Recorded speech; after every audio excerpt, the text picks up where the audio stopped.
75 সালে কলেজে cultural secretary হয়েছিলাম। সেটাকে যদি হিসাব ধরি তার 1 বছর আগে থেকে হয়তো পলিটিক্সে ছিল, কিন্তু কোনো মাসে এরকম হয়ে যায় মাসের শেষে আমার কাছে টাকা লাগে, টাকা দেয়। বাড়ির একটা পোর্শন ভাড়া দিয়েছি, মেয়রের বাড়ি ভাড়া এটা সবাই না করছিল, বাড়ির প্রাইভেসি থাকে না। কিন্তু অশোকদাকে যেভাবে দেখেছি আজকে 50 বছর, অশোকদাকে বলবো পলিটিক্যাল সন্ন্যাসী। অশোক হয় মহাপুরুষ, না হলে শয়তান। এখন শঙ্কররাও 70-75 হাজার টাকা পায়, ওরা তো আবার শুনি চাকরিটাও করে, সেখান থেকেও পুরো স্যালারিটা পায়। দুটো একসাথে কীভাবে ম্যানেজ করছে আমি জানি না। আমি এটা বিশ্বাস করতাম যে পলিটিক্যাল লোকদের এডুকেশন ইনস্টিটিউটে যাওয়া উচিত। এই জন্য আমি বয়েজ স্কুল গার্লসে যেটা একদমই আগ্রহী ছিলাম না, তো আমার ইচ্ছে ছিল না গার্লস স্কুল যাওয়া, কারণ ওখানে তো সব ম্যাক্সিমাম মহিলা টিচার। প্রতিবার যেমন অঙ্গীকার করে যাই, নতুন মুখ নিয়ে হাজির হব আপনাদের সামনে। আজ মুখটা হয়তো আপনারা চেনেন। আজ রয়েছেন আমাদের সাথে, নিশ্চয়ই পোস্টার দেখে বুঝতেই পেরেছেন, শিলিগুড়ি শহরের মেয়র, শিলিগুড়ি শহরের মহানাগরিক গৌতম দেব মহাশয়। তবে আজ আমরা কথা বলবো তার সাথে, শিলিগুড়ি শহরের গৌতম কেমন, শিলিগুড়িতে বেড়ে ওঠা, ছোটবেলা, স্কুলবেলা, কেমনভাবে শিলিগুড়ি শহরকে এতটা আঁকড়ে ধরে ভালোবাসা, সবটা জানবো আজ। তাই নিয়ে আজ কথা বলবো শিলিগুড়ি লাইভের বিশেষ অনুষ্ঠান পডকাস্ট শিলিগুড়ি টক্সে। আজ আমাদের বিশেষ অতিথি শিলিগুড়ি শহরের মহানাগরিক মেয়র গৌতম দেব। নমস্কার গৌতম দা। নমস্কার। আর প্রথমে একটু জিজ্ঞেস করি, কেমন আছো, শরীর কেমন আছে? ঠিক আছে, চলছে। আচ্ছা, কত বছর হলো রাজনীতিতে দাদা? রাজনীতিতে অ্যাকচুয়ালি হিসেব করলে আমি 75 সালে কলেজে কালচারাল সেক্রেটারি হয়েছিলাম। সেটাকে যদি হিসাব ধরি তার 1 বছর আগে থেকে হয়তো পলিটিক্সে ছিল। 50 বছর ক্রস করেছে। 50 বছর রাজনীতিতে। আচ্ছা, কেন রাজনীতি বেছে নাও? এটা কোনো হিসাব করে বা ওইভাবে হয় না। অ্যাকচুয়ালি আমাদের বাড়িতে সেরকম রাজনীতির পরিবেশ আবহ ছিল না। লয়ার ফ্যামিলি, বাবা লয়ার ছিলেন, দাদা আইন ব্যবসায়, আইন প্রফেশনে অ্যাডভোকেট জেনারেল, হাইকোর্টের অ্যাক্টিং চিফ জাস্টিস, বিভিন্ন হাইকোর্টের জাজ ইত্যাদি হয়েছেন। আমিও লয়ের ছাত্র, পাশ করেছি, প্র্যাকটিসে গেছি, কিন্তু ওই কলেজের স্টুডেন্ট পলিটিক্সে বন্ধুবান্ধবদের সাথে একটা সোশ্যাল প্রোগ্রামের একটা কমিটি হলো, তারপর একটা ইলেকশন, সেবার সেইভাবে ইলেকশন হয়নি 75-এ, কিন্তু কালচারাল সেক্রেটারি জয়েন্টলি ছিলাম অসীম আর আমি। তারপরে ওইভাবেই ঢুকে গেলাম এবং 78-এ একটা ভয়ঙ্কর ইলেকশন হয়েছিল। 77-এ কংগ্রেস প্রথম, Indira Gandhi out of power, Congress সারা দেশে তুমুল অ্যান্টি কংগ্রেস হাওয়া। সেই অবস্থায় 77-এর জুনে যে অ্যাসেম্বলি ইলেকশন হয়েছিল, সেই অ্যাসেম্বলি ইলেকশনে সিদ্ধার্থ রায় 72 থেকে 77-এর মুখ্যমন্ত্রী ইলেকশন দাঁড়াননি। সেই ইলেকশনে খুবই শোচনীয় ফলাফল হয় কংগ্রেসে। তা সেটব্যাক চলছিল, নতুন করে বিভিন্ন রাজ্যে অকংগ্রেসি সরকার হচ্ছে, জয়প্রকাশ নারায়ণের মুভমেন্ট, উত্তুঙ্গ অবস্থা। বেঙ্গলে জ্যোতিবাবুর সরকার হয়েছে, সিপিএম বামফ্রন্ট। সেই সময় 78-এর ডিসেম্বরে একটা ইলেকশন হয়েছিল শিলিগুড়ি কলেজে। ওই উত্তুঙ্গ লেফট এরা যখন আসছে, ওই অবস্থাটা তোমাদের জন্ম হয়নি, তোমরা বুঝতে পারবে না যে কী ধরনের একটা হাওয়া ছিল। তোমরা 2011-তে মমতা ব্যানার্জির গভর্নমেন্ট আসা দেখেছো, কিন্তু লেফটের আসার সেই সময়টা ভয়ঙ্কর ছিল। একদিকে তুমুল হাওয়া, অন্যদিকে প্রত্যেক দিনই ছাত্ররা লেফটে চলে যাচ্ছে, আমাদের বন্ধুবান্ধব। আবার অনেক জায়গায় চাপ পাড়ায়। আর ওখানে তখন আমাদের কলেজটা ডে কলেজ ছিল, আবার মর্নিংয়েও শিফট ছিল। 6:45-এ ক্লাস শুরু হতো, 4:30 অবধি। বাড়ির পাশেই, ঘন্টা শুনলে বুঝতে পারতাম ক্লাস শুরু হচ্ছে মর্নিংয়ে। অনেকগুলো সেকশন ছিল, নর্থ বেঙ্গলের সবচেয়ে বড় কলেজ। জেনারেল সেক্রেটারি আর ভিপিটা ডাইরেক্ট ইলেকশন হতো। একটা স্টুডেন্ট 5টা করে ভোট দিত, 3টে তার ক্লাস রিপ্রেজেন্টেটিভ, সেখানে তার 3টে ভোট নিজের ক্লাসের জন্য, আর 2টো ভোট জেনারেল, আলাদা করে 2টো ব্যালট হতো। ওই ব্যালটে জেনারেল সেক্রেটারি আর ভিপি। ওই প্রচুর রাজনৈতিক তর্ক বিতর্ক, ওপেন ডায়াস, বাইরে থেকেও লোকজন আসতো সেটা শুনতে। শীতের দিন ছিল, ভোট হচ্ছে ডিসেম্বরে। পল্লব রাজগুরু দাঁড়িয়েছিল আমার সাথে। তো ওই ইলেকশনটা আমি 46 ভোটে জিতে যাই, এতে জিএস হয়ে যায়। একটা বড় টার্নিং তখন, লেফটের ওই ভরা সব। বাজারে, শিলিগুড়ি কলেজের জেনারেল সেক্রেটারি। সেখান থেকে ছাত্র পরিষদে ঢুকে গেলাম, চলতে থাকলো। আর বাংলায় খুব অল্প মানুষ আছে যারা একটানা একটা রাজনৈতিক দলের সঙ্গে দীর্ঘ এত যে অর্ধ শতক ধরে থাকা। আমরা তো পার্টি চেঞ্জ করিনি, পার্টিটা ভাগ হয়েছিল 98 সালে 1 জানুয়ারি। মমতা বন্দ্যোপাধ্যায় তিনি নানান কারণে কংগ্রেস থেকে বেরিয়ে একটা নতুন দল তৃণমূল কংগ্রেস তৈরি করেছে। তার আগে গান্ধী মূর্তির পাদদেশে তিনি একটা আউটডোর সভা করেছিলেন, আর ইনডোরে কংগ্রেসের সভা হয়েছিল, যেখানে সোনিয়া গান্ধী থেকে আরম্ভ করে সবাই এসে, তখন নতুন সোনিয়া গান্ধী পলিটিক্সে আসছে। আমরা ইনডোরে ছিলাম, আমি ইনডোরে ছিলাম, কিন্তু ওখান থেকেও আমার একটা বন্ধু অরূপ রতনকে নিয়ে আউটডোরে মমতা ব্যানার্জির ওই মিটিংটা শুনতে গেছিলাম। এত ভিড় সমাবেশ, বাইরের স্টেটের বহু লোক, তৃণমূল নামটা বুঝতে পারছে না। আমাকে একজন নর্থ ইন্ডিয়ান ডেলিগেটস ওখানে দাঁড়িয়ে শুনছিল, সে বলছে, দাদা এ তৃণমূল কেয়া হয়? আচ্ছা। মানে তৃণমূলও বলতে পারছে না, তৃণমূল কেয়া হয়? তৃণমূল তো বাংলা শব্দ, আর তৃণমূল মানে গ্রাসরুট, ঘাস। সেটা ওকে আমি বোঝালাম ছেলেটাকে। তারপরে 1 জানুয়ারি দিদি দল ঘোষণা করলেন। আমি এপ্রিল মাসে 23 বছরের কংগ্রেস, অনেক দ্বিধা দ্বন্দ্ব, আবেগ, ভালোবাসা, 23 বছর কোথাও থাকলে সেখান থেকে বেরিয়ে যাওয়ার যন্ত্রণা, আবার আশা, সমস্ত নিয়ে দিদি বললেন যে নতুন জেনারেশনকে আমি তুলতে চাই, তার মধ্যে তুমিও আছো, তোমার বন্ধুবান্ধবরা আছে, ইউ জাস্ট জয়েন মি, আমরা একসাথে কাজ করব। উনি এখানে এসে আমাকে বললেন, আর পিডব্লিউডি বাংলায়। তারপরে আমি কলকাতায় গিয়ে ওনার সাথে কথা বলে তৃণমূলে চলে আসলাম। সেটা ওনার যাত্রার 3 মাস পর, জানুয়ারিতে হয়েছে, আমি এপ্রিলে জয়েন করেছি।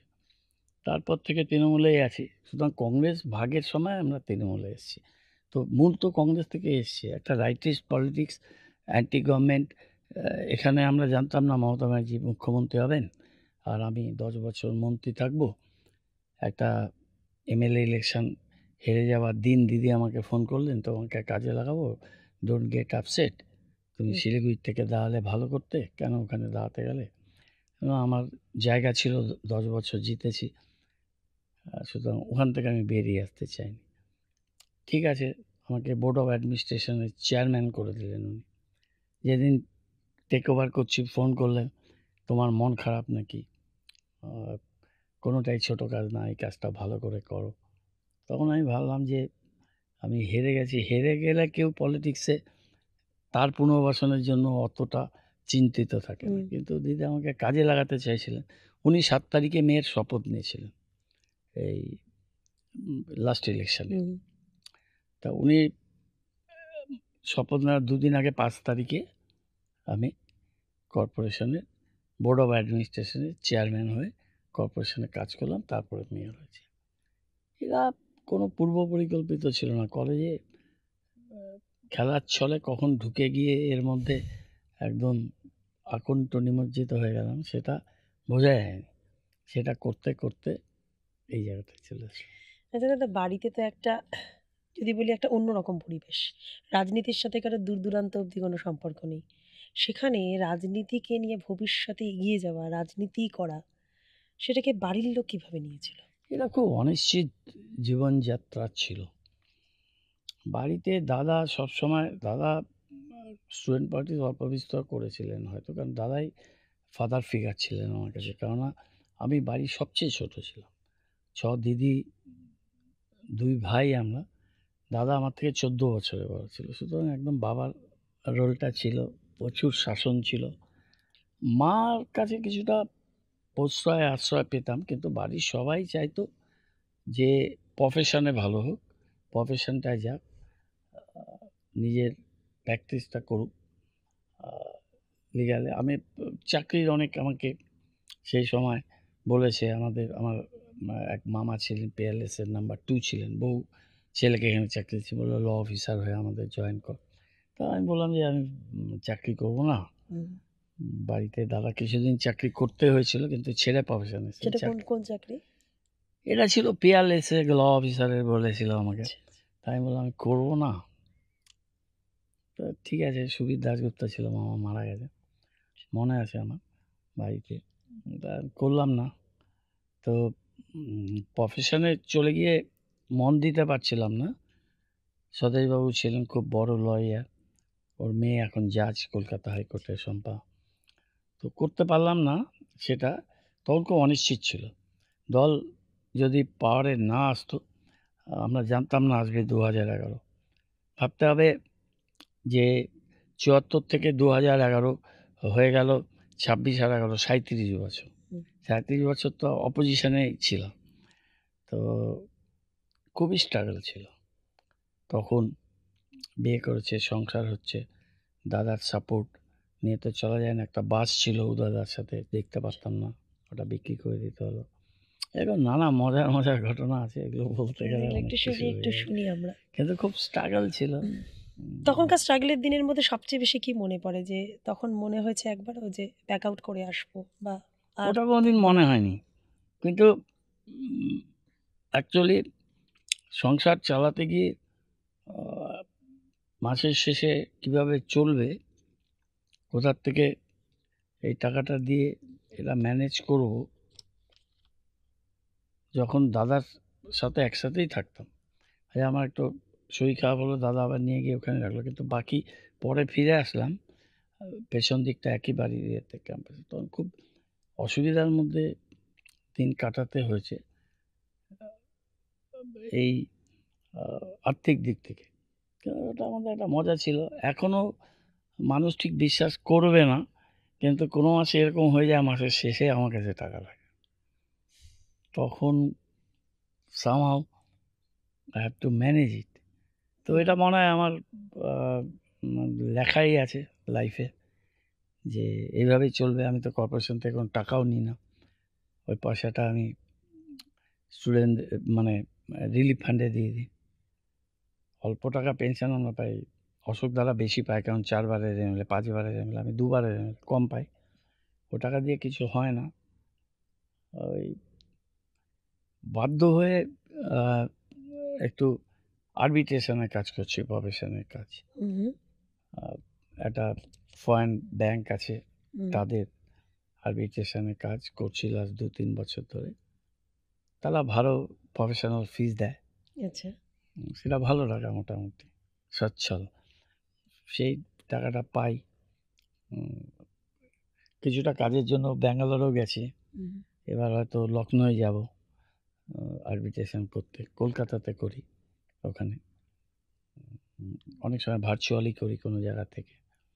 তো সেটা করি, বছরে 3-4টে সিটিং হয়। ওরা একটা ভালো টাকা দেয়, বাড়ির একটা পোর্শন ভাড়া দিয়েছি। মেয়রের বাড়ি ভাড়া, এটা সবাই আমাকে না করছিল, বাড়ির প্রাইভেসি থাকে না। তো আমাকে তো আমার ফ্যামিলিটাকে ভদ্রভাবে রান করাতে হবে, ছেলেমেয়েরা এখনও পড়াশোনা করছে, খরচ আছে। আমার তো ওই লাক্সারি করলে তো আমার চলবে না, তাহলে আমাকে অন্যরকম কিছু করতে হবে, সেটা আমি করতে পারবো না। সেটা আমার একটা মেন্টাল ব্যারিয়ার আছে, কারণ আমি করাপশনের এগেনস্টে লড়াই করে এই জায়গায় এসেছি। এসজেডিএতে যে দুর্নীতি হয়েছিল, আমি যাদবপুরকে দিয়ে এনকোয়ারি করিয়েছি, ভারতবর্ষে কেউ করতে পারেনি। মমতা ব্যানার্জি সাপোর্ট করেছেন। একজন ডিএমও অ্যারেস্ট হয়েছিল। 23 কোটি টাকা ব্যাংকে ইডি সিজ করেছে, কিন্তু তার আগে অ্যাকাউন্টগুলো আমরা ব্লক করে দিয়েছিলাম। তো 200 কোটি টাকা গভর্নমেন্টের সেভ হয়েছিল। অনেক 200 কোটির টেন্ডার ক্যান্সেল করে দিয়েছিল, টাকাটা বেঁচে গেছে। তো সেই জায়গা থেকে এসে 10 বছর মন্ত্রী থাকার পরে ওইভাবে কিছু করব না। পলিটিক্স করা মানে to get something out of this. Politics তো কোনো প্রফেশন হতে পারে না, এটা নেশা হতে পারে। আর তারপর থেকে 10 বছর তো মন্ত্রী ছিলাম। মন্ত্রীদের যে সমস্ত প্রথম দিকে মায়না টায়না খুব কম ছিল, পরের দিকে দিদি এমএলএ ভাতা মিনিস্টারদের ভাতা মিলে সব কিছু করে দিয়েছিল, যেটা লাস্টের দিকে আমরা নিয়ার অ্যাবাউট 1 লাখ পেতাম। এখন শঙ্কররা 70-75 হাজার টাকা পায়। ওরা তো আবার শুনি চাকরিটাও করে, সেখান থেকেও পুরো স্যালারিটা পায়। দুটো একসাথে কীভাবে ম্যানেজ করছে আমি জানি না। দাদা, এমএলএ থাকাকালীন যে 10 বছর মন্ত্রিত্বের সময় যে কাজগুলো হতো, এখন বলছেন অন্য কাজও করতে পারেন, তাহলে কি চাপটা একটু কমেছে মেয়র হয়ে? না না, চাপটা ভয়ঙ্কর চাপ আছে। কর্পোরেশনে হয় কি, এতগুলো সাবজেক্ট তো, সিটি ম্যানেজমেন্ট, তারপরে সেখানে সবটা মেয়র কেন্দ্রিক, প্রত্যেকটা ফাইল মেয়রকে সই করতে হয়। ফাইলে খুঁটিনাটি থাকে, মেয়রের কাছে প্রচুর চিঠি আসে। আমি আবার আউটরিচ প্রোগ্রামগুলো করি। টক টু মেয়র 120 সপ্তাহ হয়েছে, কেউ তো করতে পারেনি এখন পর্যন্ত। ওই হোয়াটসঅ্যাপ গ্রুপ করেছিল অশোকদার সময় শঙ্কররা, সেটা চলেনি, কদিন পরে বন্ধ হয়ে গেছে। তা ওরকম না, 120 সপ্তাহ অনেক দিন যা চলছে। 181 কিলোমিটার হেঁটেছি মানুষের কাছে। চলো, মাঝে একটু ব্যাক পেনের জন্য আমি বন্ধ রাখলাম, আবার হয়তো নেক্সট উইক থেকে শুরু করব মানুষের কাছে চলো। তো সেটাও চলছে, শুধু প্রচুর চাপ আছে। চাপের মধ্যে একটু টাইমটা বের করে নিচ্ছি। আরবিট্রেশন 2-3 দিন লাগে যখন সিটিংগুলো হয়, তারপরে অর্ডারগুলো দিতে হয়, সেগুলো পড়ে টড়ে সই করে দিতে হয়। সেইখানে সেই কাজগুলো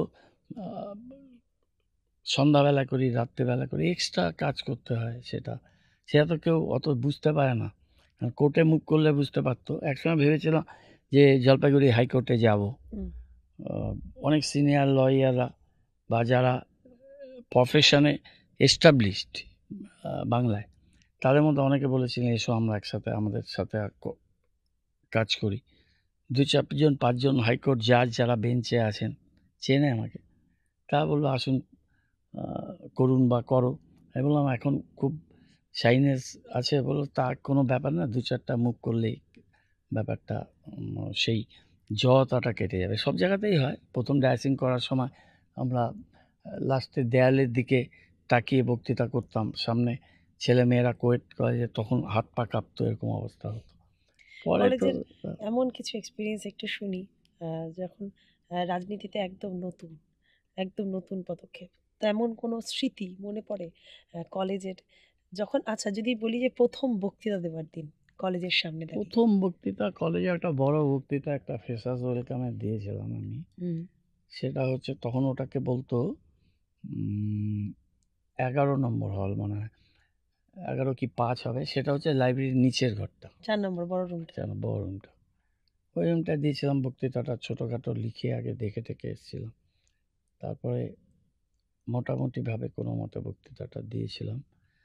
তো সেটাই ধরতে গেলে প্রথম বক্তৃতা। কিন্তু আমি তপন কাল মারা গেছে, লয়ার, পরে ওজি এসেছিল, পরে ছেড়ে দিল।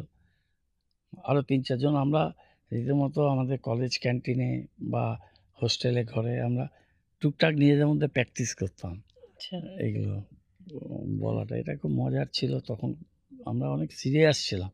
পলিটিক্সটা ওইটা একটা নতুন খেলা, চ্যালেঞ্জের মতো ছিল। অত রাজনীতি বুঝে করতাম নট দ্যাট। একটু লেফট ওরিয়েন্টেশন আমার ছিল জীবনে পলিটিক্স আসার আগে, কিন্তু আমি তো রাইটিস্ট পলিটিক্সে গেলাম, কিন্তু ওই একদম ডাউন টু আর্থ মানুষের জন্য কাজ করবো, এটা লেফটদের মূল কথা। কিন্তু এটা তো ওদের পেটেন্ট নেয়নি কেউ। মমতা ব্যানার্জিও লেফট ওরিয়েন্টেশন আছে ওনার পলিটিক্সে, আমার পলিটিক্সেও সেটা আছে। সেটা মিলে যায় যে যেভাবেই হোক একদম গরিব সাধারণ মানুষটা, তার জন্য কিছু করতে হবে। সেটা তুমি কিভাবে করবে, সেটা দ্যাট ইজ সামথিং ডিফারেন্ট। কেউ সোশ্যাল, এটা গভর্নমেন্ট ওয়েলফেয়ার স্কিমে হতে পারে, সেটা তোমার ব্যক্তিগতভাবে হতে পারে, বা you collect something to support the people. এটা আমি আজীবন করেছি, এখনও করছি। যখন আমি এসব জায়গায় ছিলাম না, তখনও অনেক ছাত্রদের আমি পড়িয়েছি, সেটা তারা জানে। এগুলো নিয়ে আমি অত বেশি প্রচারে যাই না। এখনও অনেক ছাত্রছাত্রীকে পড়াচ্ছি আমি, অনেকের ট্রিটমেন্ট চালাচ্ছি। ট্রিটমেন্ট আর এডুকেশান, এই দুটো আমি সবসময় আমার প্রায়োরিটি সেক্টর। কেননা একটা মানুষ যখন অসুস্থ হয়ে যায়, সে ক্যাটার করতে পারছে না, দিদি তো এখন স্বাস্থ্যসাথী করছে, এটা কত সাপোর্টিভ। অনেক হাসপাতাল নিতে চায় না, তাদেরকে বলা কলকাতায় পেশেন্ট পাঠানো, তাদের কাউকে টিকিট করে দেওয়া, কারোর সাথে অ্যাকম্পানি দিয়ে দেওয়া, তাকে কিছু পয়সা দেওয়া, এই কাজগুলো করে একটা অন্যরকম তৃপ্তি আছে। আরে দাদা, কথা বলতে বলতে একটু ছোটবেলার দিকে ফিরে যাই। ছোটবেলা কেমন ছিল? কোন স্কুলে পড়াশোনা? ছোটোবেলাটা খুব ভালো ছিল। বাড়িতে দাদা তো যখন মোটামুটি আমি স্কুলে খুবই ভালো রেজাল্ট করতাম। বাড়ির থেকে দাদা যখন আসতো তখন জিনিসপত্র নিয়ে আসতো। একবার ক্রিকেটের ব্যাট ট্যাট এনে দিয়েছিল। বন্ধু-বান্ধবের সঙ্গে পাড়ায় তখন কলেজে পাঁচিরটা হয়নি। ওইখানটায় আমাদের অগ্রণী বালক সংঘ একটা ছিল, কদম গাছ ছিল। এই পাশে আম গাছগুলো এখনও আছে, কদম গাছটা নেই, যেখানে অফিসটা পরে হয়েছিল। কমার্স কলেজ অফিসের পাশে ওই জায়গাটা ফাঁকা ছিল। বাড়ি থেকে সামনে থাকতাম, ওয়াল ছিল না আমাদের। কলেজের বাউন্ডারি বাড়ি তো একদম মানে উঠানের মতো। এখন তো তাও এই পাঁচিরটা হচ্ছে ঘুরে টুরে ঢুকতে হয়।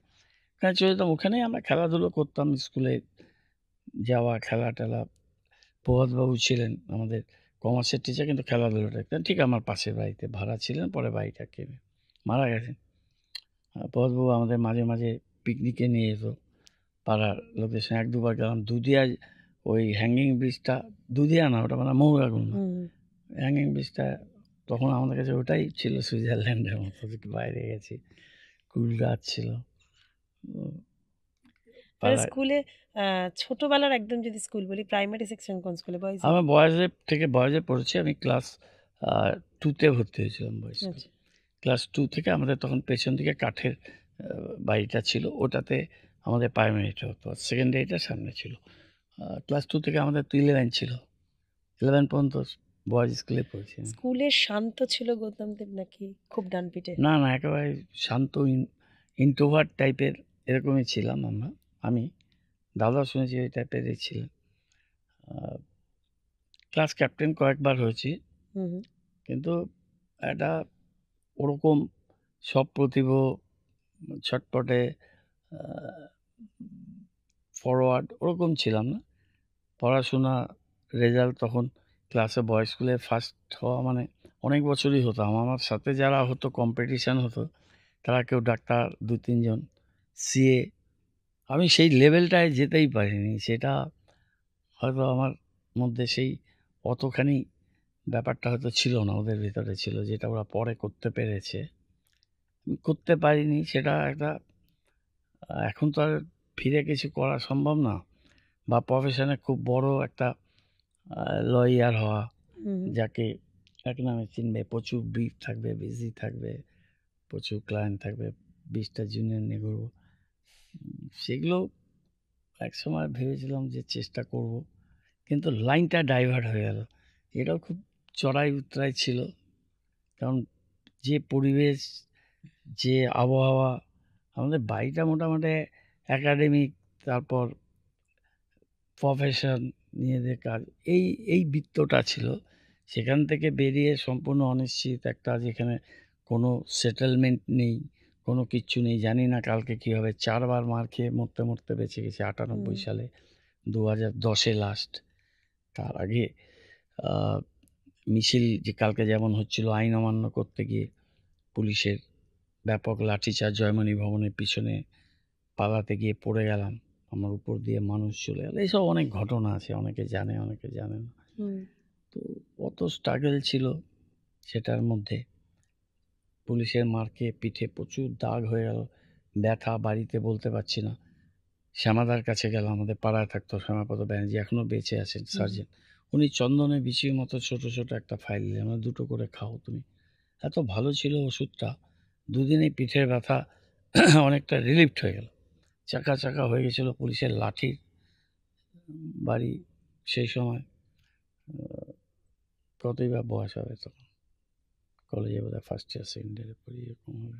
কোন একটা জায়গায় গিয়ে আক্ষেপ মনে হয়, যেহেতু বন্ধুদের কথা বললেন যারা আক্ষেপ মনে ডাক্তার হয় না, হয়েছে, মনে ইঞ্জিনিয়ার হয় যে হয়েছে? ওই লাইফটা গেলে ওই জায়গাটা তো, ওই উচ্চতাটা স্পর্শ করতে পারিনি। বাড়িতে রোজ দিনই হন্টিং ছিল, ডু সামথিং, কিছু করো। ছেলেমেয়েরা হচ্ছে কী হবে, এত উদাসীন থাকলে, এত কেয়ারলেস হলে, এত নেগলিজেন্ট থাকলে, তাহলে তাদের ঘর সংসার করা উচিত না। পলিটিক্স তা মনে হয়েছে একসময়। তখন তো জানতাম না যে একটা মিনিমাম সেটেলমেন্ট থ্রু পলিটিক্স, মন্ত্রী, মেয়র, কাউন্সিলর আমি 88 সাল থেকে আছি। অপোজিশনে থেকেই জিতেছি বারে বারে, কোনোদিন হারিনি। 9টা ইলেকশনে একটা হেরেছি। লাস্ট ইলেকশনটা আমি জানতাম 86,000 ভোটে পার্লামেন্টে হারা। দিদি প্রশান্ত কিশোর না করেছিল, তা বলছিল শিলিগুড়িতে যাওয়া ভালো হবে। তো আমি ওই জায়গাটা ছেড়ে আসতে পারিনি, কিন্তু I managed 59,000 vote to marginalize the vote share, কিন্তু 27,000 মার্জিনটা মেকআপ হলো না, 59,000 মেকআপ হলো, 86,000-এর গ্যাপ। সেটা একটা হিউজ মার্জিনকে মেকআপ করেছিলাম। 30 দিনে 60 দিনে 600 কিলোমিটার হেঁটেছি, স্মার্ট ওয়াচে দেখেছি চ্যালেঞ্জে। কিন্তু সেই চ্যালেঞ্জ নিয়েছিলাম, বীরের মতো লড়াই করলাম, কিন্তু ওরা জিততে পারলাম না। এটা একটা আছে। আর এখন প্রফেশনে একটা কাজ করছি, সেটা জাস্ট টু মেনটেন মাইসেলফ, ভদ্রভাবে একটা জীবনযাত্রার স্ট্যান্ডার্ড থাকে, তো সেটাকে নামানোও মুশকিল। সেটাকে বজায় রাখতে গিয়ে ওই কাজটা করতে হচ্ছে, ওই কাজটা করছি। তো হ্যাপি, কিন্তু একসাথে এই দুটো করতে গেলে আগে প্রফেশনে এস্টাবলিশড হয়ে তারপর পলিটিক্সে আসতে হতো। এখন গিয়ে এখন একটা মনে হয় আমরা তো সেইভাবে আসিনি, প্রচুর মানুষ এসছেন, দে আর সাকসেসফুল ইন দেয়ার প্রফেশন, দেন সেই এফিসিয়েন্সি বা সেই স্ট্যাটাসটা কাজে লাগিয়ে দে জয়েন্ট পলিটিক্স। আমাদের সেটা না, আমাদের রাস্তা খুঁজে বার করতে হয়েছে, জমি হাল লাঙল দিয়ে আমাদের নিজেকেই করতে হচ্ছে, সেলফ মেড ম্যান। সেখানে মমতা ব্যানার্জির সাথে যোগাযোগ, তার সাপোর্ট, এগুলো ঈশ্বর নির্দিষ্ট পথ, এগুলো কোনো প্রচেষ্টায় হয় না। কংগ্রেসে থাকলে হয়তো আজকেও ওইভাবেই স্ট্রাগলিংয়ের মধ্যেই থাকতে হতো। আমরা তৃণমূলে দিদির সাথে ঝুঁকি নিয়ে এসেছিলাম, বাংলায় যারা। মমতা ব্যানার্জির মতো একটা অসাধারণ নেত্রী, তার গার্জিয়ানশিপ, সেটা একটা বড় বিষয়। এক সময় বাড়িতে 6 দিদির গার্জিয়ানশিপে ছিলাম, তারপরে দিদি গার্জিয়ানশিপ। সুতরাং দিদি গার্জিয়ানশিপ আমার জীবনে নিয়তি নির্দিষ্ট। দিদি একজন থাকবে, সে বাড়ির দিদি হোক বা আমার এই দিদি হোক। আচ্ছা, পরিবারকে নিয়ে একটু কথা শুনি দাদার। যে পরিবার তো মিসেস একেবারে apolitical, they are she is very youngest in my politics.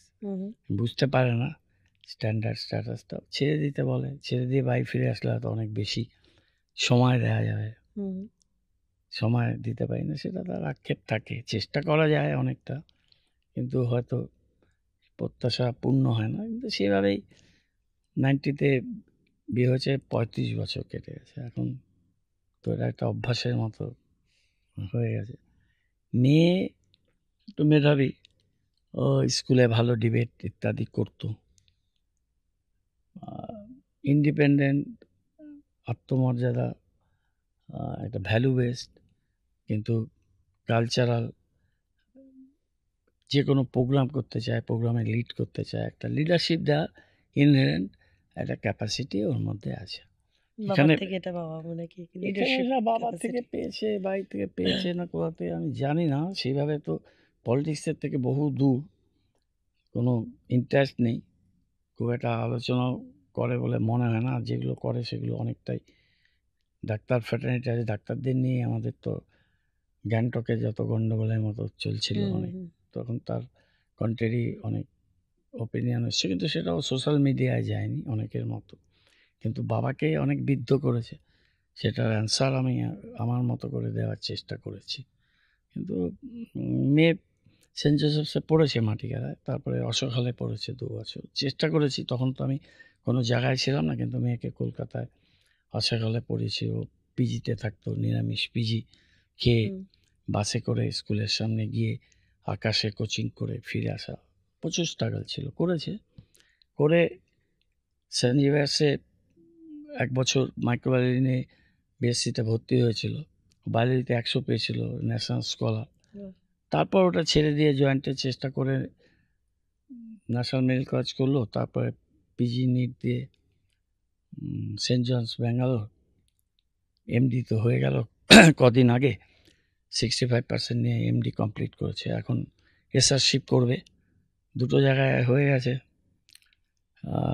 এসপিজিআই Lucknow, Sanjay Gandhi institute of post graduate sciences, national institute, একটা দিল্লিতে হয়েছিল Indian institute of liver and biology sciences, এটাও একটা central government undertaking national institute. দুটো জায়গায় পেয়েছে, আরও এমসে দেবে পরীক্ষা 26 তারিখ, কোথায় হবে ফাইনালি। ও প্রফেশনে যাচ্ছে, ডাক্তার হয়ে গেছে, আরও কোর্স করবে। ছেলে বিটেক ফাইনাল দিয়েছে, ভিআইটিতে পড়তো, তো ভিআইটিতে হোস্টেলে থাকতে পারলো না। ওর ওই একই বাবার মতো ভেরি ইন্ট্রোভার্ট, সাধারণ, একটু ঘরেই বেশি থাকা, লাজুক। এখনও সে বাইরের স্মার্টনেসটা আসেনি, কিন্তু বিটেক ফাইনাল দিয়েছে। ওর একটা প্লেসমেন্ট হয়েছে, একটা বিদেশি ব্যাংকে জয়েন করবে, 1 বছর চাকরি করবে, 1 বছর চাকরি করে এমটেক করবে। তার প্রিপারেশান নিয়ে কোথায় পাবে করবে, তারপর ম্যানেজমেন্ট করবে কি করবে না পরে ও ডিসিশান নেবে, আমার ডিসিশানে চলে না। কিন্তু ওর কাছে ও যেটা শুনেছি যে ও 1 বছর চাকরি করে এক্সপিরিয়েন্স নিয়ে তারপর এমটেক করবে। তো এক মেয়ে ডাক্তার, এক মেয়ে ইঞ্জিনিয়ার, মিসেস হাউস ওয়াইফ। আমি তাহলে ওই পূর্ণ আক্ষেপটা আর গৌতম থাকলো না যে ডাক্তার হলো বন্ধুরা বা ইঞ্জিনিয়ার হলো, বাড়িতে দুজন আছে। ওরাও হলো ওদের মধ্যে দিয়ে। কিন্তু মেয়ে আমাকে একদিন দিল্লিতে বললো, বাবা তোমাদের জোড়াজুড়িতে আমাকে ডাক্তারি হতে হলো, কিন্তু আমার ইচ্ছে ছিল আমি লয়ার হয়ে সুপ্রিম কোর্টে প্র্যাকটিস করবো। তাই বললাম তুই এখনও পারিস, এখন তাহলে ল পড়, আবার ব্যাচেলার এমবিবিএস করো, করা যায়, 3 বছর করতে হবে। বললো এখন আর সময় নেই, ফিরে আসতে পারবো না, এখন এটাই করবো। যাই হোক। আচ্ছা গৌতম স্কুল লাইফে যদি শুনি, শিলিগুড়ি বয়েজ হাই স্কুলের তো প্রচণ্ড, যদি বলি যে খ্যাতনামা সব শিক্ষকরা তারা ছিলেন, তাদের মধ্যে সবচেয়ে প্রিয় শিক্ষককে, বা যদি বলি সবচেয়ে ভয় কাকে পেতেন? যদি দুজন টিচার ছিল, তাদের মধ্যে একজন হচ্ছে দুর্গাবাবু, বন্ধুর মতো মিশতেন, বাংলার টিচার ছিলেন। দুর্গাবাবু যখন সইটা করতেন, হয়তো পিঙ্ক কালারের একটা পেন দিয়ে করলেন বা বেগুনি কালারের, খুবই শৌখিন ছিলেন। খেলাধুলায় যুদ্ধ সেন নাম নিয়ে পেপারে লিখতেন উনি। খেলাধুলা, সাহিত্য, বাংলা অসাধারণ, আবার বায়োলজিও পড়েছেন আমাদের 2 বছর, খুব প্রিয়। আরেকজন ছিলেন রাজকিশোরবাবু, অঙ্ক আর ফিজিক্স পড়াতেন, বেসিক্যালি অঙ্কের টিচার, ধুতি পাঞ্জাবি পরা, সুইট পার্সোনালিটি, কিন্তু একেবারে ভেরি পাংচুয়াল। অত শান্ত ভদ্র কিন্তু অত স্ট্রিক্ট পার্সোনালিটি, ব্যক্তিত্ব, কথাবার্তা আস্তে মেপে, এই জায়গায় কথা বলছি আমার রাজকিশোরবাবুর চেহারাটা ভাসছে। দুর্গাবাবু তো একদিন 96 সালে, তখন আমার একটা মাইক্রোকাইলার ইনফেকশন ছিল হার্টের, 94 সালে। 96তে আমি তখন এসকর্সে দাঁড়া নিয়ে গেছে, ডাক্তার দেখাচ্ছি, এনজিওগ্রাফি হচ্ছে। ওই সময় এই 26শে জানুয়ারি সময় দুর্গাবাবু বাড়ি থেকে চলে গেছে। শুভ্রা বিশ্বাস চক্রবর্তী ছিলেন, উনি গার্লসের টিচার ছিলেন, উনিও কবিতা ইত্যাদিকে লিখতেন, রেগুলার যোগাযোগ। দুর্গাবাবু আর ফিরে আসেননি। জানি না দুর্গাবাবু এখন তো বাঁচলে বয়স 80 পার হয়ে যেত, 82-84 বছর, কী হয়েছে জানা যায়নি। রাজকিশোরবাবু তো নেই, খুব আমাদের সবারই খুব প্রিয় ছিল। আরও বহু টিচার ছিলেন, বীরবাবু ছিল বাড়ির পাশে, প্রভাত সিনহা ছিলেন, এরকম আরও বহু শিক্ষক ছিলেন যাদের কাছে। দিগেনবাবু বলে আমাদের একজন টিচার ছিলেন, উনি প্রাইমারি হেড টিচার, হেডমাস্টার মশাই ছিলেন, অঙ্ক পড়াতেন, হাফছা মনে আছে, ক্লাস 2, 3, 4 3 বছর পড়েছেন উনি। যে স্কুলে পড়েছেন সে স্কুলের পরিচালন কমিটিতে রয়েছে এবং সে স্কুলকে এখন সেভাবেই এগিয়ে নিয়ে যাওয়ার চেষ্টা করছেন। কতটা পার্থক্য দেখেন আপনার সময় সময়ের? স্কুলটাকে তো পরিকাঠামো প্রচুর উন্নয়ন করলাম। আমি যদি মন্ত্রী থাকতাম হয়তো আরও করতে পারতাম, আরও কিছু কাজ বাকি আছে। এটা একটা স্কুলকে কিছু ফিরিয়ে দেওয়া, এটা একটা দায় থাকে। আমি অ্যাকচুয়ালি নর্থ বেঙ্গল ডেভেলপমেন্টে যখন কাজ করেছি, রোড কানেক্টিভিটি আর এডুকেশন সেক্টরে কাজ করেছি, গার্লসেও প্রচুর কাজ করে দিলাম। এই আমি এটা বিশ্বাস করতাম যে পলিটিক্যাল লোকদের এডুকেশন ইনস্টিটিউটে যাওয়া উচিত না। যা আমি ইউনিভার্সিটিতে যাইনি, কলেজে যাইনি। এটা নিয়ে সুগত মার্জিত একটা আর্টিকেল লিখেছিল এই সময়। আর্টিকেলে পোস্ট এডিটোরিয়ালে লাস্ট লাইন লিখেছেন, উত্তরবঙ্গের একজন প্রভাবশালী নেতাকে জানি, যিনি মন্ত্রী ছিলেন। তিনি বলেছেন আমি বাইরে থেকে সাপোর্ট দিতে পারি, কিন্তু আমি নিজে ওখানে না যাওয়াটাই প্রেফার করছি। এই যে এতগুলো এখন বিতর্ক হচ্ছে, তো আমরা পলিটিক্যাল লোকরা ভালো কাজ করলেও লোকে একটা খারাপ কাজ হলে ওই রাজনীতিবিদকেই কিন্তু টার্গেট করে। এই জন্য আমি বয়েজ স্কুল গার্লসে যেটা একদমই আগ্রহী ছিলাম না। আমাকে বয়েজ স্কুলটা তখন অনেক নিচের দিকে চলে যাচ্ছিল। ছাত্রদের দেখা যাচ্ছে বাইরে ঘুরে বেড়াচ্ছে স্কুলের ড্রেস পরে, অর্ধেক ছাত্র করছে না। বরদাকান্ত স্কুলে অনেক স্টুডেন্ট ভর্তি হচ্ছে, 11-12 বয়েজ স্কুল স্টুডেন্ট ভর্তি হচ্ছে না, স্কুলে ডিসিপ্লিন নেই। তো অনেকে বললেন দেখো বয়েজ স্কুলটা শতাব্দী প্রাচীন, স্কুলটা এইভাবে হেডমাস্টার মশাই নেই, এই টিআইসি দিয়ে চলছে। এটা একজন শক্ত লোকের আমি কি করতে পারি, আমি তো স্কুলে থাকবো না। বললো না, স্কুলটায় যাওয়া উচিত, অনেকে বললেন আমাকে। তখন যখন আমি লাস্ট টাইমে বয়েজ স্কুলে যাব বলে সিদ্ধান্ত নিলাম, তখন কিন্তু আমাকে রানাই বলেছিল যে গৌতমদা একই তো নেচারে, তুমি যদি বয়েজ স্কুলটা করো তাহলে তুমি গার্লস স্কুলটাও নিয়ে করে নাও, বাড়ির পাশাপাশি একই রকমের দুটো স্কুলকে ভালো করে ম্যানেজ করতে হবে। আমার ইচ্ছে ছিল না গার্লস স্কুল যাওয়া, কারণ ওখানে তো সব ম্যাক্সিমাম মহিলা টিচার। আমি কিভাবে কথা বলবো, ওরা কিভাবে নেবে, আমার অনেক সময় রাগারাগি হয়ে যায়, আমার অনেক হয়তো কড়া কথা বলে দিই। সেটা একটা ছেলেদের স্কুলে অনেক ইজি, এখন তো ওখানেও অনেক মহিলা টিচার দেখছি, 10 জন 12 জন। আমার তো আইডিয়াই ছিল না। গার্লসে তো সবই মহিলা, ওদের মধ্যে গিয়ে কাজ করব না করে, যাই হোক লাস্টে এগ্রি করলাম।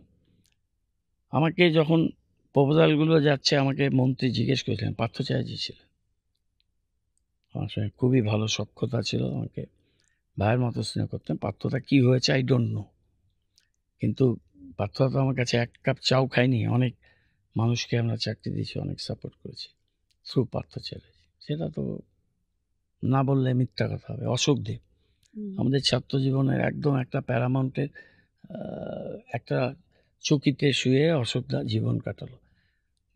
ওকে গৌতম দেব এরা একটা হাউজিংয়ে জোর করে পার্থতাকে সিআইটিতে একটা ফ্ল্যাট দিল।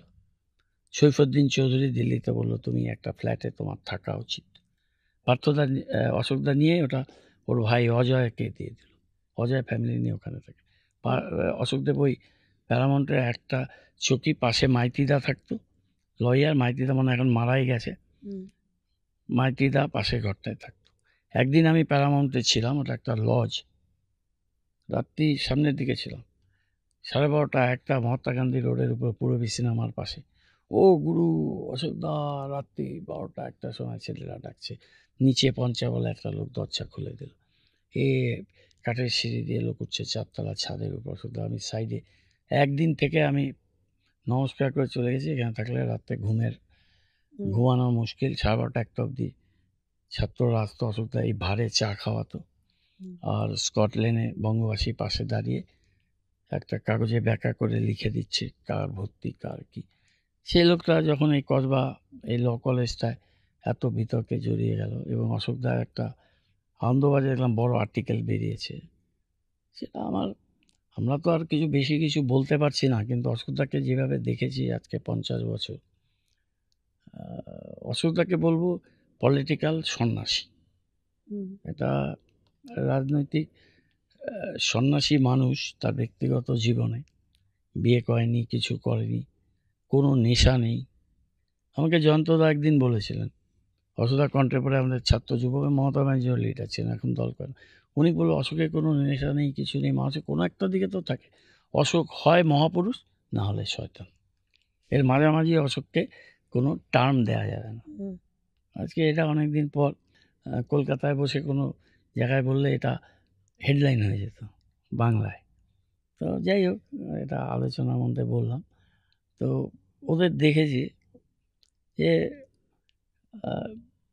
শিক্ষা জগতে বা যে কোনো জায়গায় পলিটিক্যাল লোকদের পেছনে কিন্তু তাদের খালি নেগেটিভিটিটাই খুঁজে বেড়ায়, কিন্তু তাদের স্ট্রাগল, তাদের অসুবিধা যা বলছে জমি বাড়ি সম্পত্তির জন্য তো আমরা পার্টি করিনি।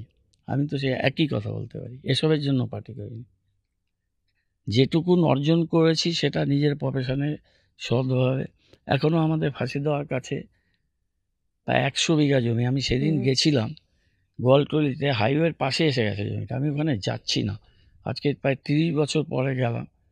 ওখানে একটা ফাঁকা জায়গা আছে, ইচ্ছে আছে ওখানে একটা ছোট কাঠের বাড়ি বানিয়ে পাশে একটা পুকুর আছে, ওই জায়গায় ছোট্ট একটা ফার্ম হাউস করার ইচ্ছা আছে আমার। দেখে আমার মনে হলো এটা দাদার ছেলে আর আমার নামে, মা দাদার ছেলেকেই লিখে দিয়েছিল। দাদা বলছিল এটা ঠিক হচ্ছে না, তো দাদা ওই গিফট ডিডটা চেঞ্জ করে অর্ধেক, দাদার ছেলেও এখন বম্বেতে খুব বড় কাজ করে, ওকার্ডের ন্যাশনাল প্রেসিডেন্ট, 2.5 কোটি টাকার মতো ইয়ারলি মায়না পায়, ওখানেও আছে, আর আমার নামে করে দিয়েছিল। আমিও যাই না, তো ওটা দেখলাম অন্য কিছু না, ওখান থেকে কিছু জায়গা নিয়ে, নিজেদেরই জায়গা, ওখানে একটা ছোট কাঠের বাড়ি বানিয়ে একটা ফার্ম হাউস টাইপের করতে পারলে এখান থেকে যেতে 15 মিনিট লাগে। মানে তাহলে নিজের ভবিষ্যতে পরিকল্পনা রয়েছে একটা ফার্ম হাউস করার? একটা ছোট করার ইচ্ছে আছে, ওইটা দেখে আমার মনে হচ্ছে এদিকে গাছ, পাশে পুকুর, বাঁশের খুব ভালো জায়গাটা। আচ্ছা, কথা তো শিলিগুড়ি শহর কতটা কাছের? শিলিগুড়ি শহর তো এই যে টকটু মেয়েরা যখন লোক বলে একটা রাস্তা গলি ভয়েস শুনে লোকের নাম বলে দিতে পারছি, এটা তো মনে হয় না যে এটা কিন্তু নিছক একটা রাজনৈতিক ব্যক্তিত্ব, একটা মেয়র বলছে না, একটা শিলিগুড়ির মানুষের সবচেয়ে কাছের লোকটা বলছে। এইভাবে কিন্তু হয় আমাদের ইন্টারাকশানটা। অনেক সময় আমি টেম্পার লুজ করি, আমাদের অফিসারদের অনেক গালাগালি করে, এগুলো তো লাইভ হয়। আজকে একটা পেপারে তো হেডলাইন করে দিয়েছে, কিন্তু এর মধ্যে কোনো নাটক নেই, এর মধ্যে কোনো তঞ্চকতা নেই, এর মধ্যে কোনো আর্টিফিশিয়ালিটি নেই। এটা একটা মানুষের ভিতরের সত্তাটা বাইরে। একটা মানুষের তো অনেকগুলো দিক থাকে, সেটাকে হাইড করে রাখতে হয়, সেটা চাপা পড়ে যায়। আবেগ, ভালোবাসা, মানুষের জন্য কাজ করার স্পিরিট, একটা লেভেলে পরে তো আমরা করতে পারি না, কিন্তু সেটাকে ব্যালেন্স করা। কিন্তু কোনো সময় আমরা ওই ব্যারিয়ারটাকে ক্রস করি, তখন ভুলে যাই যে এটা লাইভ হচ্ছে, এটা রেকর্ডেড, এটা প্রচুর জায়গাতে পরবর্তীকালে ব্যবহার হবে। ওইটা মনে থাকে না। ওইটা মনে থাকলে আর ওই কথাগুলোকে মাইনাস কথা বলতে পারতাম। এটা হয়তো আমার নেগেটিভিটি, কিন্তু ভিতরে বাইরে দুরকম হতে পারলাম না। পলিটিক্সে নিয়ম হচ্ছে শোনো বেশি, বলো কম, আর সব কথা বলবো না, কিছু কথা নিজের কাছে রাখো। কিন্তু আমার মনে হয় গোপনও কথাটি হবে না, গোপনে সেটাই হয়ে যায়, সেভাবেই চলছে। আচ্ছা দাদা, শিলিগুড়ি শহরের কোনো কাজ করতে গেলে সকলের কাছেই কথা রয়েছে এবং আমরা প্রতিনিয়ত শুনি আপনার মুখে যে গৌতম দা যখনই কিছু করে বা আমি যখনই কিছু করি তখন সৌন্দর্যকে বেস করে করি বা সুন্দরভাবে কিছু করার চেষ্টা করি। এটা কিন্তু কি বিভিন্ন ক্ষেত্রে গিয়ে, কিছু কিছু শহরের কিছু কিছু ক্ষেত্রে গিয়ে হয়তো সেটা একটু অন্যরকম ভাবে রূপ নিয়ে নেয়। সেক্ষেত্রে এই ব্যাপারগুলো ওটা কিভাবে ফেস খারাপ করেন? লাগে। এই নান্দনিক সৌন্দর্যবোধ কিন্তু এরা ভিতর থেকে আসে। আমি বাড়িতে, যে তুমি আমার ঘরে বেডরুম ইত্যাদিতে যাও, আমি পরিষ্কার পরিচ্ছন্ন থাকতে পছন্দ করি, কিন্তু খুব এলোমেলো। আমার বিছানায় 4টে পেপার, 2টো বই, এদের যখন ঘুমাতে ঘুমাতে বই টই হাত পড়ে যায় বা পেপারে খসখস আওয়াজ হয়, এটা একটা, যেমন লোকে বালিশ নিয়ে শোয়, এগুলোর সাথে পায় সহবাস মতো হয়ে যায়। পাশে ছোট কুকুর থাকে, ওয়াইল্ড লাইফ, তো আমার ঘরেও থাকে, বিছানাও থাকে, এদের তো একদম মানুষের মতো হয়ে যায়। তেমনি যখন কাজ করতে যাই, অনেক ভালো ভালো কাজ আমি সুন্দর কাজ, যেমন বাঘাযতীন পার্কটা, আমি যদি কোনোদিন বাঘাযতীন পার্কে রবীন্দ্র মঞ্চে প্রোগ্রামে যাই, আমাকে যদি কেউ বলে তোমার মন খুব খারাপ, রবীন্দ্র মঞ্চ ওটা খুলে দিল সন্ধ্যাবেলা, লাইটগুলো জ্বলছে, একদম সকালে হালকা শিশির পড়ছে, ওই সবুজ চাদরটার মধ্যে দাঁড়িয়ে থাকতে একাও তো অনেক ভালো লাগবে।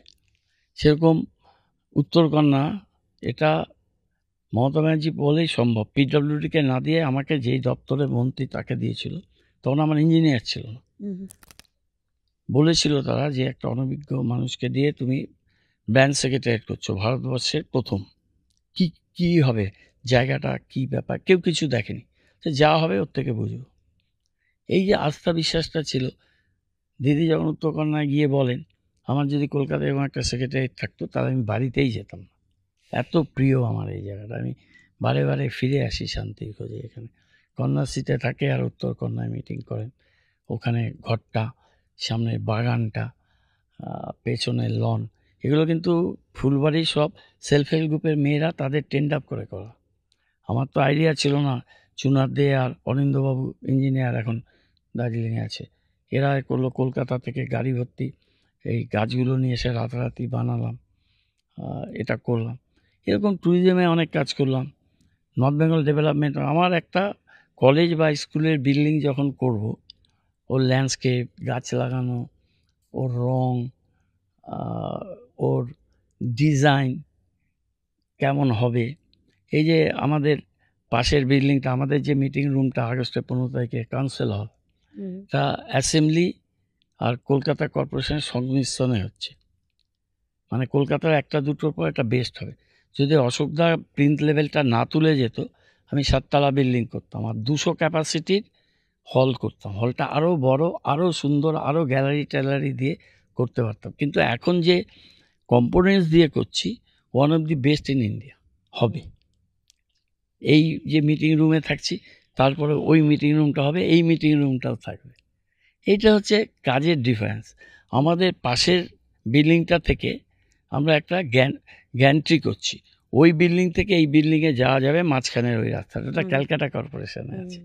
কেউ কি ভাবতে পারছে যে ওই দিকের বিল্ডিং দিয়ে সিঁড়ি দিয়ে এই পুরনো বিল্ডিংটা ভেঙে দেবো, পুরনো বিল্ডিংটা আসবে, তারপরে এই বিল্ডিংটা, এটা কিন্তু একটা অর্ধবৃত্তাকার শেপ নিয়ে নিচ্ছে। আর বয়েজ স্কুলের সামনে যে টেনিস ক্লাবটা, ওটা আমরা পেয়ে গেছি, ওখানে 3 তলা হবে, নিচের তলা পার্কিং থাকবে, টেনিস ক্লাবকে একটা জায়গা দেবো, উপরে পুর নিগমের থাকবে। আর লাইব্রেরিটার উপরে একটা ফ্লোর দিয়ে দিয়েছে, সেটার কাজ শুরু হচ্ছে, সেটা আমরা করছি। পান্থনিবাসে পাশে জায়গাটা পেয়েছি, সেখানেও এক্সটেন্ডেড হচ্ছে। তো এই মিলে একটা কর্পোরেশন পাড়া তৈরি করছি। এই যে তিলে তিলে তিলোত্তমা করা, একটা জিনিসকে খুব নিটলি কাজ করা, একটা নান্দনিক সৌন্দর্য, একটা কাজ যতটুকুনি হোক, আমার কাছে অল্প টাকা থাকলে অল্প কাজ করব, কিন্তু কাজটাকে সুন্দরভাবে ভালোবেসে যদি কেউ কাজ করে। আমি সূর্যদার সাথে গল্প করছিলাম, জলপাইগুড়ি যাচ্ছি, তা উনি তো এইসব ব্যাপারে অনেক এক্সপার্ট।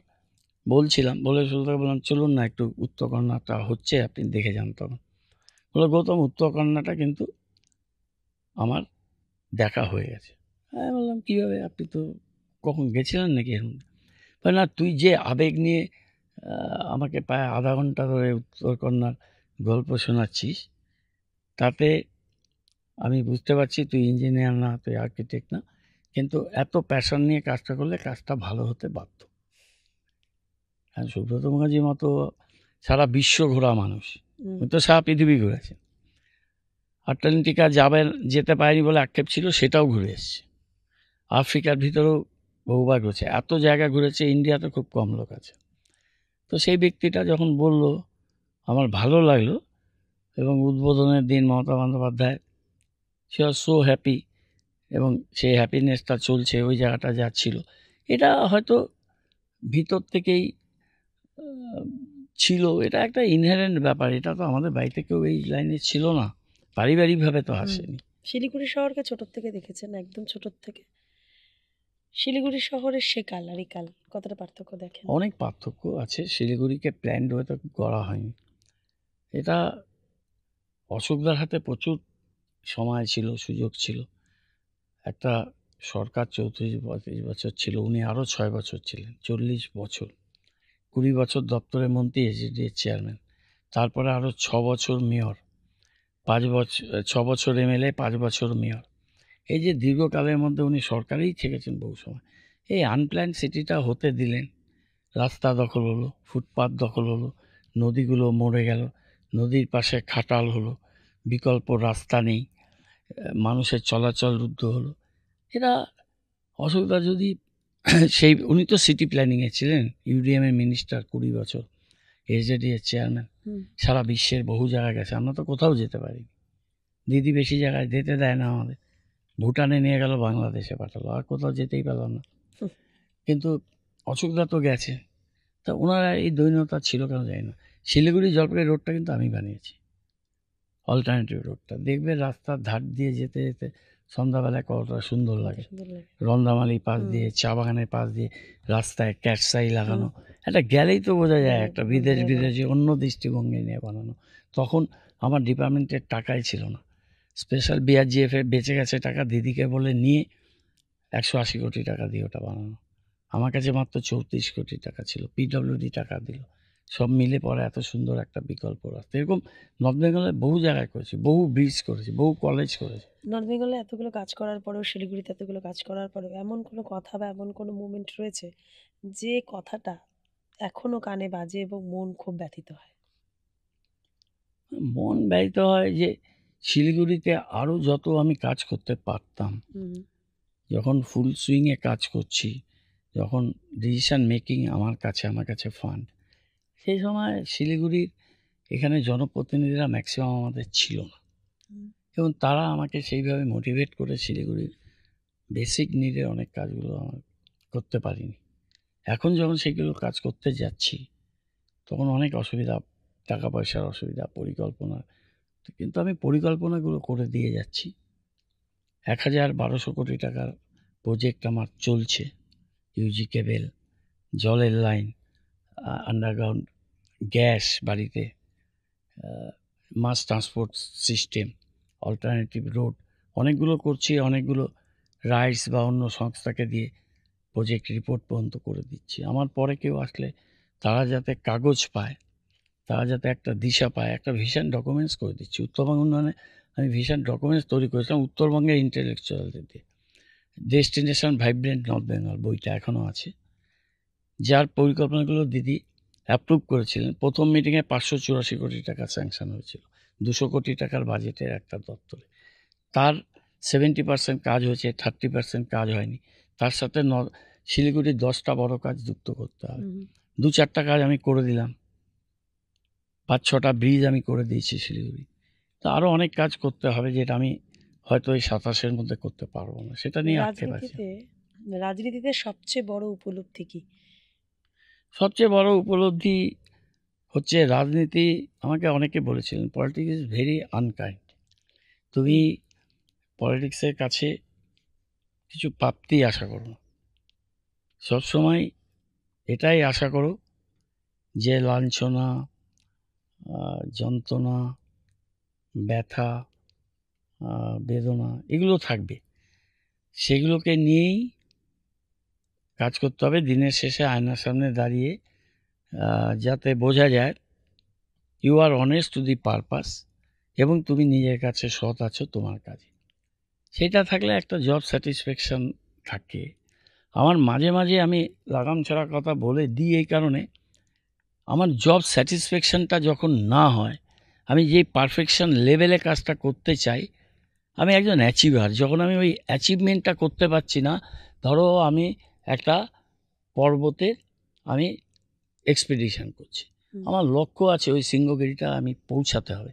আমি যখন মাঝপথে বেস লাইনে তাঁবু খাটিয়ে এই আবহাওয়া বা অন্য কোনো টেকনিক্যাল কারণে আমাকে নেমে আসতে হচ্ছে, আমি করতে পারছি না, তখন কিন্তু সেই ব্যথার যন্ত্রণাটা যা এক্সপিডিশনে যায় তা তো আর কাউকে বলতে পারে না, তাদের নিজেদের মধ্যে ফেস করতে হয়।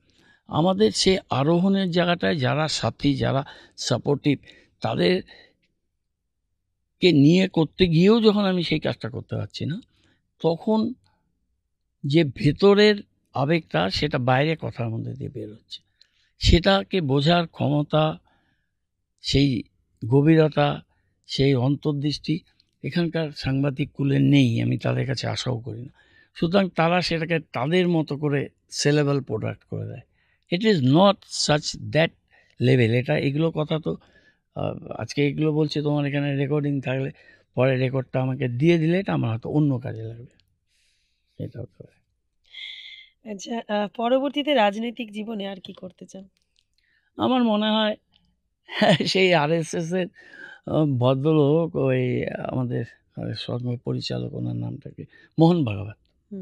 মোহন ভাগবত সেদিন বললেন, এটা মোদিজিকে লক্ষ্য করে বললেন না, কাকে লক্ষ্য করে সে নিয়ে অনেক চর্চা চলছে, যে 70 বছর বয়সে তোমাকে যদি কেউ একটা চাদর শাল প্রেজেন্ট করে, তুমি ধরে নেবে যে তোমাকে ভদ্রভাবে বলছে this is the time to retire at the age of 70 বলছে। আমি 57-এর জন্ম, 67-68 বছর বয়স।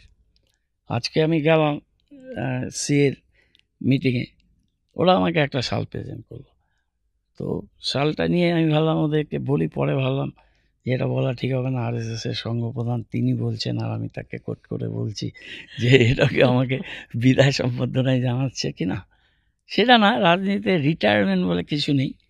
তবে আমার নিজের মনে হচ্ছে যে এত লম্বা জার্নির পর একটা সময় থামা উচিত। ভাবছি যে অ্যাক্টিভ না করে এরপরে একটু অ্যাডভাইসারি কাজ করা যেতে পারে। তবে রাজনীতিকে রাজনীতি থেকে বেরিয়ে এসে সেই অ্যাডভাইসটা কেউ নেয়ার মতো কেউ থাকে না। তখন তারা বলে অনেক কথা বলছে, ব্যাকডেটেড, ওল্ড এজ। ব্যাকডেট বলে কেউ কিছু ব্যাপার নেই। ব্যাপার হচ্ছে সময়ের সাথে তাল মিলিয়ে তোমাকে তাদের যুগোপযোগী হতে পারবে। যারা ওই যুগটার সাথে তাল মিলিয়ে চলতে পারছে না আর ফিজিক্যালি মেন্টালি ফিট থাকে না, তাদের রিটায়ারমেন্ট 50-এও হতে পারে। তুমি দেখবে স্কুল কলেজে আমি যখন যাই, বাচ্চাদের সাথে আমার একটা স্বাভাবিক ইন্টারাকশান হয়ে যায়। আমি যখন রাস্তায় দাঁড়াই, বাচ্চাগুলো যখন স্কুলে বাসে যায়, ওই গৌতম দেব, টাটা এরকম করতে থাকে। যখন বয়েজ স্কুল গার্লস স্কুলের ছবিটা আমার কাছে নেই, কারো কাছে ছিল, আমি খুঁজে পাচ্ছি না। বয়েজ স্কুলের ছবিটা আছে বাড়িতে আমার, ওই একটাই ছবি আমি নিজে বাঁধিয়েছি। তপন দাস আমাকে বাঁধিয়ে দিয়েছিল, টাকাও নেয়নি। যে 1000 স্টুডেন্টের মাঝখানে আমি ওদের অটোগ্রাফ দিচ্ছি, ওরা আমাকে টানাটানি করছে। 2-3 বার হলো। গার্লসেও হয়েছিল, প্রচুর বাচ্চা মেয়ে সারাউন্ডিং প্রেয়ার থেকে বেরিয়ে এসেছিল, ওরা হয়েছিল। এই যে এই জেনারেশনের কে স্পর্শ করতে পারছে, অনেকগুলো আমি সরাসরি ওদের সাথে মিট করেছি। সূর্য সেন কলেজে করেছি, আরও কতগুলো জায়গায় করেছি, আবার স্টার্ট করব। শিলিগুড়ি কলেজে করেছি, ইউনিভার্সিটিতে একটা করার ইচ্ছা আছে। এইগুলো হয় কি, এই যুগের সাথে তাল মিলিয়ে চলা। রাজনীতি একটা জায়গায় ছেড়ে দিলে কিছু সোশ্যাল অ্যাক্টিভিটির মধ্যে থাকতেই হবে মানুষের, যে কিছু ছোট কাজ করতে হবে। তখন তো অত ক্ষমতা থাকবে না হয়তো। একটা বই লেখার কাজ শুরু করেছিলাম, বইটা লেখাটা এগোচ্ছে না। আমি অসুবিধার মতো অত 50টা বই লিখতে পারবো না, একটাই বই লিখব, সমস্ত ঘটনা অটোবায়োগ্রাফি হবে। অটোবায়োগ্রাফি তো অনেক বড় বড় মানুষদের হয়, অটোবায়োগ্রাফির লেভেল না, কিন্তু একটা স্কেচ হবে চলার রাস্তা। নামটা হচ্ছে কোথাও আমার হারিয়ে যাওয়ার নেই মানে। আমরা তাহলে নামটা এখন শুনে নিলাম। এই নামটা বোধহয় এখনো পর্যন্ত কোথাও যায়নি, আমরা এখন জানতেও পারলাম। আচ্ছা, শিলিগুড়ি শহর যেহেতু নিজের খুব প্রিয় শহর, তাই জন্য শিলিগুড়ি শহরের 3টে জিনিস, যে জিনিসটা ভোলার নয় আপনার কাছে, সেটা কি? 3টে প্রিয়, 3টে অপ্রিয়। একটা জিনিস হচ্ছে শিলিগুড়ির মানুষের আন্তরিকতা, আর দ্বিতীয় অপ্রিয়টা হচ্ছে শিলিগুড়ির মানুষ ইজ ভেরি ক্যাজুয়াল। নিজের দাবি আদায়ের জন্য সোচ্চার হতে হবে। নিজের দাবিটা জোর করে না বললে, বাচ্চা চিৎকার না করলে মাও বাচ্চাকে দুধ দিতে কার্পণ্য করে। তো রবীন্দ্রনাথ ঠাকুরই বলে গেছে। তো দাবি আদায়ের শিলিগুড়ির সোচ্চার হওয়ার অভাব যেটা জলপাইগুড়ি আছে। আরেকটা হচ্ছে যে শিলিগুড়ির মানুষের উদারতা। শিলিগুড়ির মানুষ উদার, শিলিগুড়ির মানুষ দ্বার খুলে দিয়েছে ধরতে গেলে সারা বিশ্বকে। এই যে ওপেননেস, এই ওপেননেস নিয়ে তো আমরা কাজ করি, আমরা বদ্ধ করে আবদ্ধ হয়ে থাকতে চাই না। এটাই শিখেছি আমি রবীন্দ্রনাথকে বোঝার চেষ্টা করছি। রবীন্দ্রনাথের উপরে প্রচুর বই আমার আছে। Prabhat Kumar Mukhopadhyay one of the best রবীন্দ্রনাথের বায়োগ্রাফি। উনি 4টে পার্ট পেয়েছিলাম, একটা পার্ট আউট অফ প্রিন্ট ছিল, প্রচুর খুঁজে পাইনি, thanks to the book sellers. ওরা খুঁজে ওই পার্টটা নিয়ে এসে পরের বছর একটা বড় পাবলিশিং হাউস আমাকে বললো, দাদা এই বইটা খুঁজে আপনার জন্য নিয়ে এসেছি, দামও নেয়নি। তো আমার প্রভাত কুমার মুখোপাধ্যায় 5টা খণ্ড হয়েছে, একটাই খণ্ড পড়ছি। পড়তে পড়তে এত দুঃখ, এত বেদনা নিয়ে এই দীর্ঘ জীবনে একটা মানুষ কাজ করেছে, বোঝার চেষ্টা করছি।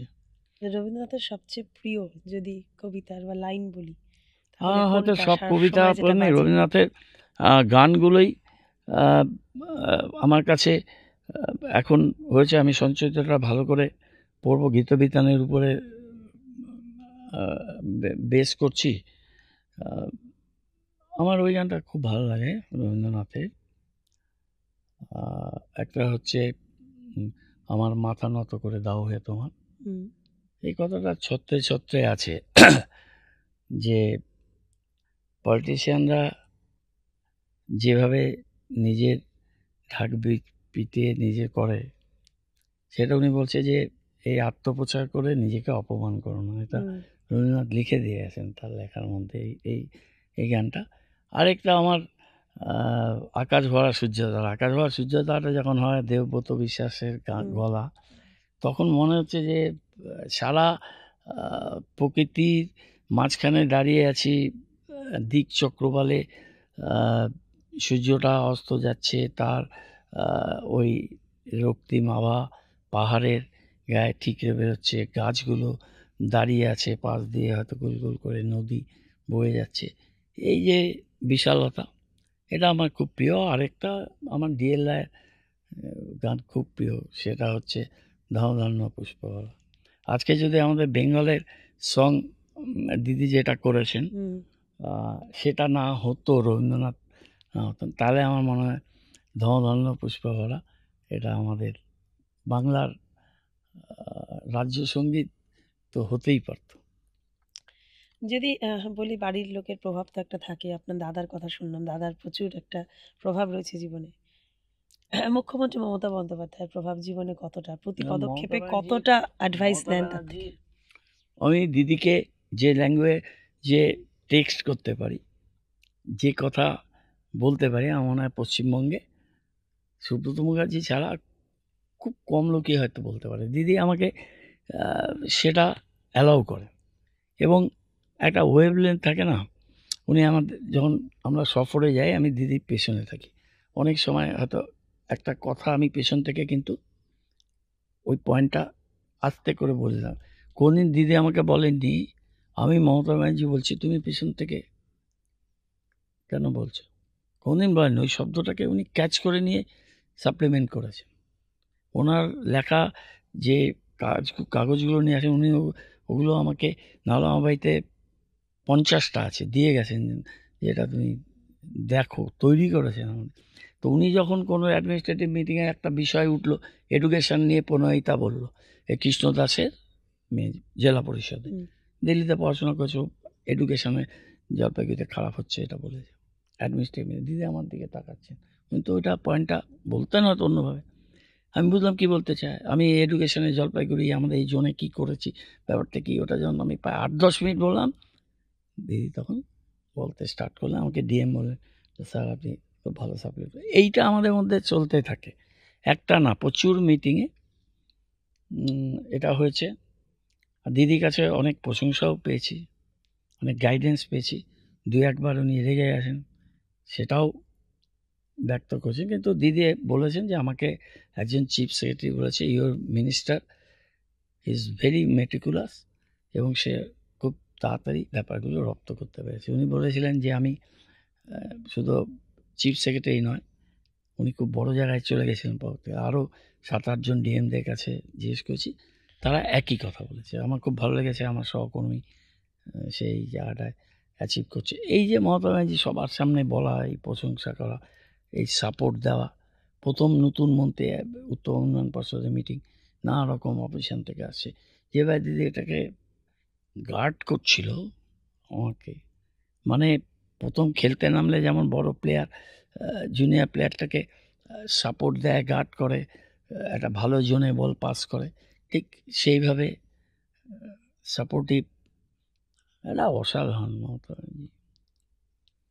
খুব সিম্পল, খুব আবেগপ্রবণ, ডিসিশান যেটা নেবে 1-2 মিনিটে। আমরা মনে করি যে এগুলো চিন্তাভাবনা না করে চটজলদি সিদ্ধান্ত, কিন্তু সিদ্ধান্তগুলো সুদূর প্রসারী একটা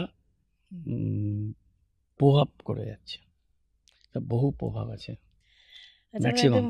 অনুষ্ঠান শেষ পর্যায়ে, মেয়র আমাদের অনেকটা সময় দিয়েছেন, মেয়র আমাদের। তবে লাস্ট শেষ দুটো প্রশ্ন, গৌতমদার প্রিয় খাবার এবং প্রিয় পানীয়। প্রিয় খাবার তো আমি একটু ফুডি আছি, কিন্তু চুজি, অল্প অল্প খেতে ভালোবাসি। আমার চাইনিজ ফুড খুব ভালো লাগে সত্যি কথা। আর মাছ খুব প্রিয়, ভালো করে যে মাছ রান্না যায়, ছোট মাছ, মানে একটু রসালো হবে নাকি হালকা? না, ওটা একটু লেস স্পাইসি, কিন্তু একটু মাখা মাখা সুন্দর করে রাখা। বাঙালি একটা সময় গিয়ে আটকে যাচ্ছে আর কি মাছে। মাছ আর আমার চাইনিজ খাবার খুব ভালো লাগে। কন্টিনেন্টাল খাবার এদিকে হুম। পাওয়া যায় না। বাইরে কন্টিনেন্টাল খাবারটা খুব আর প্রিয় পানীয় চা না কফি?